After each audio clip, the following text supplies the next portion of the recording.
The desperate voices of two little girls pierced through the cool evening air outside a quiet suburban cafe. The man sitting alone at a corner table, broad-shouldered, rugged, and calm, instantly turned his head.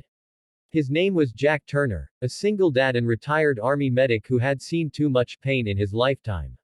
He hadn't expected to face it again here, in this peaceful little town. The twins, no older than 8, were crying, clutching each other, barefoot, their expensive clothes torn. Jack didn't hesitate for a second.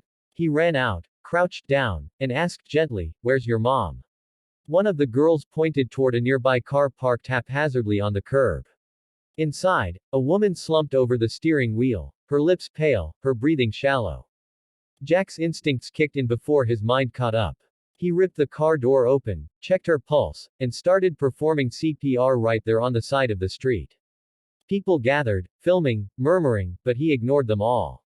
Every movement was precise, confident, and filled with purpose, the kind of focus only a man who had seen death up close could have. Within minutes, the woman gasped and coughed violently, coming back to life. The crowd erupted in applause. The twins threw themselves into Jack's arms, sobbing with relief. Someone whispered, "Who is this guy?" But Jack just smiled softly and said, "Just someone who's done this before." When the ambulance arrived, the paramedics were stunned. "Who did first aid?" one asked. "Whoever it was just saved her life." Jack nodded silently and stepped back. He didn't crave recognition, he'd done what needed to be done. He was about to leave when a man in a black suit rushed out of a sleek car, panic written across his face.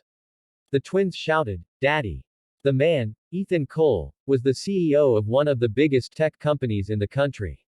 Reporters had followed him for years, but today he was just a terrified father. He grabbed his daughters, then looked up at Jack, confusion turning to awe as paramedics told him what had happened. "You saved my wife," he stammered. Jack nodded once. "She'll be fine. Just low blood sugar and exhaustion, she needs rest." Ethan was speechless. He tried to offer money, a reward, but Jack shook his head. "My reward's right there," he said, pointing to the twins, smiling again. But the girls wouldn't let go of his hand. "Daddy, can he come with us?" He made mommy breathe again. Later that night, Ethan insisted Jack come to the hospital. His wife, Amelia, lay in bed, recovering, her face soft and kind despite the fatigue. When she saw Jack, her eyes filled with tears. "You saved me," I remember hearing a voice, calm, steady. "I thought it was my husband." Jack chuckled softly. "Just doing what I was trained for, ma'am." But Ethan couldn't let it go. "You're a medic?" he asked. Jack hesitated, then nodded. "Army medic. Served in Afghanistan. Lost my wife 5 years ago, been raising my son alone ever since." There was silence in the room.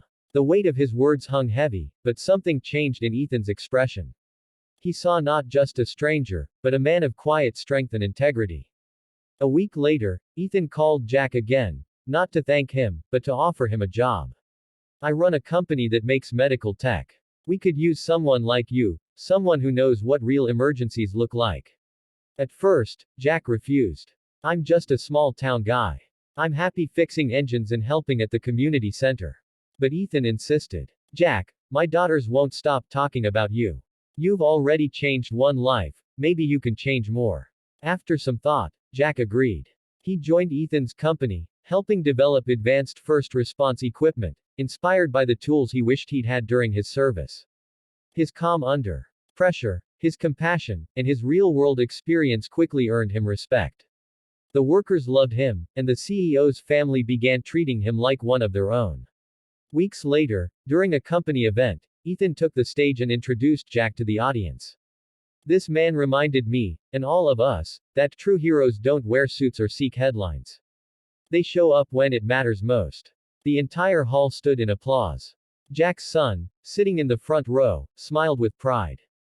But the real moment came later that evening when Amelia, now fully recovered, approached Jack privately.